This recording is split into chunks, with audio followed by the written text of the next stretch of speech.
Section 16 of The Scarlet Letter by Nathaniel Hawthorne. Chapter 13. Another View of Hester. In her late, singular interview with Mr. Dimmesdale, Hester Prynne was shocked at the condition to which she found the clergyman reduced. His nerves seemed absolutely destroyed. His moral force was abased into more than childish weakness. It grovelled helpless on the ground, even while his intellectual faculties retained their pristine strength, or had perhaps acquired a morbid energy which disease only could have given them. With her knowledge of a train of circumstances hidden from all others, she could readily infer that, besides the legitimate action of his own conscience, a terrible machinery had been brought to bear, and was still operating, on Mr. Dimmesdale's well-being and repose. Knowing what this poor fallen man had once been, her whole soul was moved by the shuddering terror with which he had appealed to her, the outcast woman, for support against his instinctively discovered enemy. She decided, moreover, that he had a right to her utmost aid.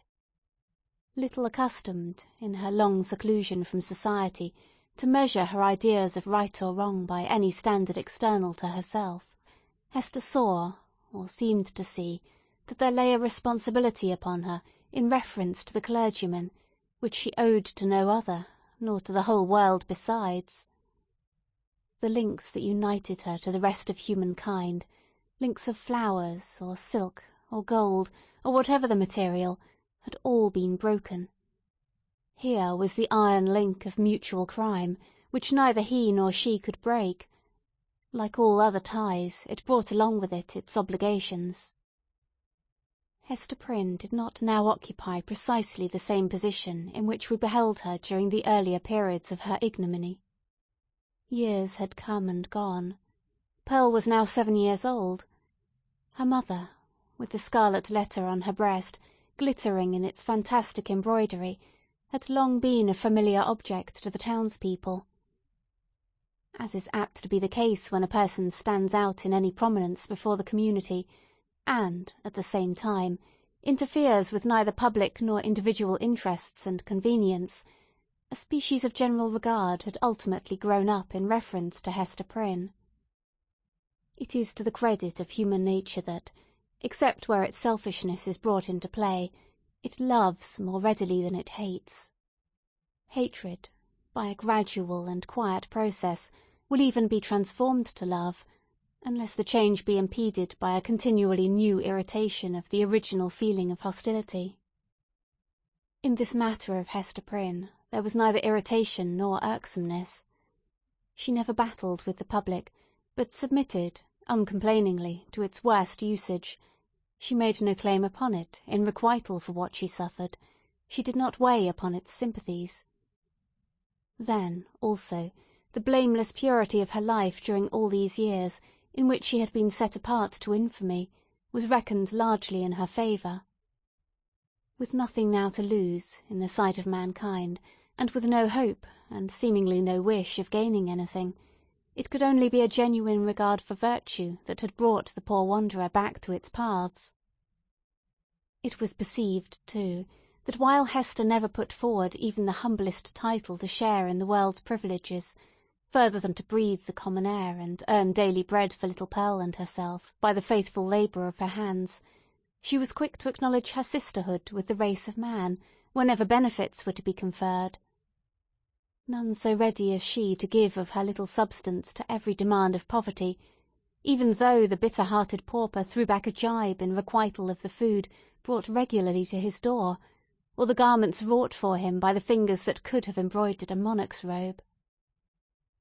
None so self-devoted as Hester, when pestilence stalked through the town. In all seasons of calamity, indeed, whether general or of individuals, the outcast of society at once found her place. She came, not as a guest, but as a rightful inmate, into the household that was darkened by trouble, as if its gloomy twilight were a medium in which she was entitled to hold intercourse with her fellow creatures. There glimmered the embroidered letter, with comfort in its unearthly ray. Elsewhere the token of sin, it was the taper of the sick chamber. It had even thrown its gleam, in the sufferer's hard extremity, across the verge of time. It had shown him where to set his foot while the light of earth was fast becoming dim, and ere the light of futurity could reach him. In such emergencies Hester's nature showed itself warm and rich, a wellspring of human tenderness, unfailing to every real demand, and inexhaustible by the largest. Her breast, with its badge of shame, was but the softer pillow for the head that needed one. She was self-ordained a sister of mercy, or, we may rather say, the world's heavy hand had so ordained her, when neither the world nor she looked forward to this result. The letter was the symbol of her calling. Such helpfulness was found in her, so much power to do and power to sympathize, that many people refused to interpret the Scarlet A by its original signification. They said that it meant able, so strong was Hester Prynne, with a woman's strength. It was only the darkened house that could contain her. When sunshine came again, she was not there. Her shadow had faded across the threshold. The helpful inmate had departed, without one backward glance to gather up the meed of gratitude, if any were in the hearts of those whom she had served so zealously. Meeting them in the street, she never raised her head to receive their greeting. If they were resolute to accost her, she laid her finger on the scarlet letter and passed on. This might be pride, but was so like humility that it produced all the softening influence of the latter quality on the public mind. The public is despotic in its temper. It is capable of denying common justice when too strenuously demanded as a right, but quite as frequently it awards more than justice when the appeal is made, as despots love to have it made, entirely to its generosity. Interpreting Hester Prynne's deportment as an appeal of this nature, society was inclined to show its former victim a more benign countenance than she cared to be favoured with, or, perchance, than she deserved. The rulers and the wise and learned men of the community were longer in acknowledging the influence of Hester's good qualities than the people. The prejudices which they shared in common with the latter were fortified in themselves by an iron framework of reasoning that made it a far tougher labour to expel them. Day by day, nevertheless, their sour and rigid wrinkles were relaxing into something which, in the due course of years, might grow to be an expression of almost benevolence. Thus it was with the men of rank, on whom their eminent position imposed the guardianship of the public morals. Individuals in private life, meanwhile, had quite forgiven Hester Prynne for her frailty. Nay, more, they had begun to look upon the scarlet letter as the token, not of that one sin, for which she had borne so long and dreary a penance, but of her many good deeds since. "Do you see that woman with the embroidered badge?" they would say to strangers. "It is our Hester, the town's own Hester, who is so kind to the poor, so helpful to the sick, so comfortable to the afflicted." Then, it is true, the propensity of human nature to tell the very worst of itself, when embodied in the person of another, would constrain them to whisper the black scandal of bygone years. It was none the less a fact, however, that in the eyes of the very men who spoke thus, the scarlet letter had the effect of a cross on a nun's bosom. It imparted to the wearer a kind of sacredness, which enabled her to walk securely amid all peril. Had she fallen among thieves, it would have kept her safe. It was reported, and believed by many, that an Indian had drawn his arrow against the badge, and that the missile struck it, but fell harmless to the ground. The effect of the symbol, or rather of the position in respect to society that was indicated by it, on the mind of Hester Prynne herself, was powerful and peculiar. All the light and graceful foliage of her character had been withered up by this red-hot brand, and had long ago fallen away, leaving a bare and harsh outline, which might have been repulsive had she possessed friends or companions to be repelled by it. Even the attractiveness of her person had undergone a similar change. It might be partly owing to the studied austerity of her dress, and partly to the lack of demonstration in her manners. It was a sad transformation, too, that her rich and luxuriant hair had either been cut off, or was so completely hidden by a cap that not a shining lock of it ever once gushed into the sunshine. It was due in part to all these causes, but still more to something else, that there seemed to be no longer anything in Hester's face for love to dwell upon, nothing in Hester's form, though majestic and statue-like, that passion would ever dream of clasping in its embrace, nothing in Hester's bosom to make it ever again the pillow of affection. Some attribute had departed from her, the permanence of which had been essential to keep her a woman. Such is frequently the fate, and such the stern development, of the feminine character and person, where the woman has encountered and lived through an experience of peculiar severity. If she be all tenderness, she will die.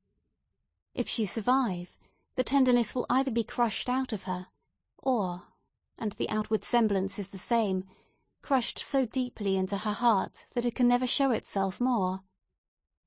The latter is perhaps the truest theory.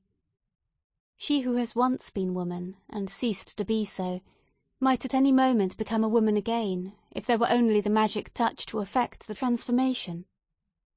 We shall see whether Hester Prynne were ever afterwards so touched, and so transfigured. Much of the marble coldness of Hester's impression was to be attributed to the circumstance that her life had turned, in a great measure, from passion and feeling to thought. Standing alone in the world, alone as to any dependence on society, and with little Pearl to be guided and protected, alone and hopeless of retrieving her position, even had she not scorned to consider it desirable, she cast away the fragments of a broken chain. The world's law was no law for her mind. It was an age in which the human intellect, newly emancipated, had taken a more active and a wider range than for many centuries before. Men of the sword had overthrown nobles and kings. Men bolder than these had overthrown and rearranged, not actually, but within the sphere of theory, which was their most real abode, the whole system of ancient prejudice, wherewith was linked much of ancient principle. Hester Prynne imbibed the spirit.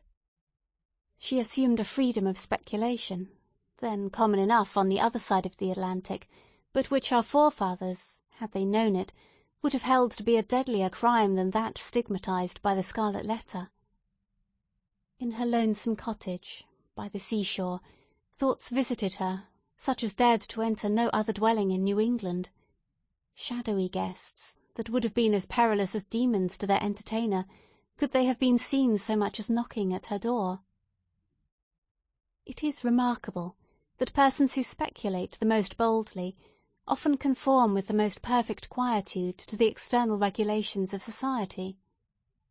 The thought suffices them, without investing itself in the flesh and blood of action. So it seemed to be with Hester. Yet, had little Pearl never come to her from the spiritual world, it might have been far otherwise. Then she might have come down to us in history, hand in hand with Anne Hutchinson, as the foundress of a religious sect. She might, in one of her phases, have been a prophetess. She might, and not improbably would, have suffered death from the stern tribunals of the period, for attempting to undermine the foundations of the Puritan establishment.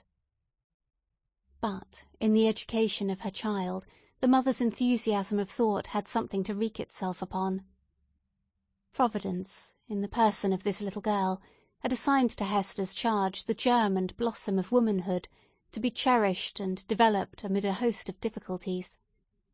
Everything was against her. The world was hostile. The child's own nature had something wrong in it, which continually betokened that she had been born amiss, the effluence of her mother's lawless passion, and often impelled Hester to ask, in bitterness of heart, whether it were for good or ill that the poor little creature had been born at all.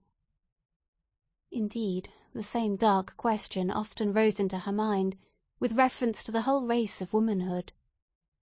Was existence worth accepting, even to the happiest among them? As concerned her own individual existence, she had long ago decided in the negative, and dismissed the point as settled. A tendency to speculation, though it may keep woman quiet, as it does man, yet makes her sad. She discerns, it may be, such a hopeless task before her. As a first step, the whole system of society is to be torn down and built up anew. Then, the very nature of the opposite sex, or its long hereditary habit, which has become like nature, is to be essentially modified, before woman can be allowed to assume what seems a fair and suitable position. Finally, all other difficulties being obviated, woman cannot take advantage of these preliminary reforms until she herself shall have undergone a still mightier change, in which, perhaps, the ethereal essence, wherein she has her truest life, will be found to have evaporated. A woman never overcomes these problems by any exercise of thought. They are not to be solved, or only in one way. If her heart chance to come uppermost, they vanish. Thus Hester Prynne, whose heart had lost its regular and healthy throb, wandered without a clue in the dark labyrinth of mind, now turned aside by an insurmountable precipice, now starting back from a deep chasm. There was wild and ghastly scenery all around her, and a home and comfort nowhere. At times a fearful doubt strove to possess her soul, whether it were not better to send Pearl at once to heaven, and go herself to such futurity as eternal justice should provide. The scarlet letter had not done its office. Now, however, her interview with the Reverend Mr. Dimmesdale, on the night of his vigil, had given her a new theme of reflection, and held up to her an object that appeared worthy of any exertion and sacrifice for its attainment. She had witnessed the intense misery beneath which the minister struggled, or, to speak more accurately, had ceased to struggle. She saw that he stood on the verge of lunacy, if he had not already stepped across it. It was impossible to doubt that, whatever painful efficacy there might be in the secret sting of remorse, a deadlier venom had been infused into it by the hand that proffered relief. A secret enemy had been continually by his side, under the semblance of a friend and helper, and had availed himself of the opportunities thus afforded for tampering with the delicate springs of Mr. Dimmesdale's nature. Hester could not but ask herself whether there had not originally been a defect of truth, courage, and loyalty, on her own part, in allowing the minister to be thrown into a position where so much evil was to be foreboded, and nothing auspicious to be hoped. Her only justification lay in the fact that she had been able to discern no method of rescuing him from a blacker ruin than had overwhelmed herself, except by acquiescing in Roger Chillingworth's scheme of disguise. Under that impulse she had made her choice, and had chosen, as it now appeared, the more wretched alternative of the two. She determined to redeem her error so far as it might yet be possible. Strengthened by years of hard and solemn trial, she felt herself no longer so inadequate to cope with Roger Chillingworth as on that night, abased by sin, and half maddened by the ignominy that was still new, when they had talked together in the prison-chamber. She had climbed her way since then to a higher point. The old man, on the other hand, had brought himself nearer to her level, or perhaps below it, by the revenge which he had stooped for. In fine, Hester Prynne resolved to meet her former husband, and do what might be in her power for the rescue of the victim on whom he had so evidently set his grip. The occasion was not long to seek. One afternoon, walking with Pearl in a retired part of the peninsula, she beheld the old physician, with a basket on one arm, and a staff in the other hand, stooping along the ground, in quest of roots and herbs to concoct his medicine withal. End of Section 16.